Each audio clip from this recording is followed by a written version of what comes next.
The lessons are really structured, and I feel like their worksheets, they really put a lot of thought into it, into like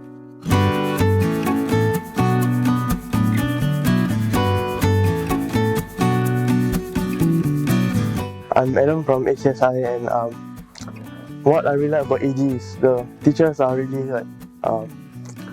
very light-hearted, which makes the class environment very like conducive to studying. In school, the student to teacher ratio is about 1:30, and usually when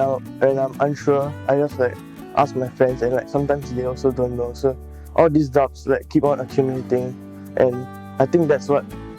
made my exam results very bad. But like here in AD, there are like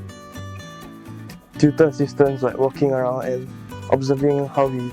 carry out our experiments, and like, I feel like more confident to like clear my doubts, because like sometimes like my teachers like just like scold me for being like not knowing the basic stuff.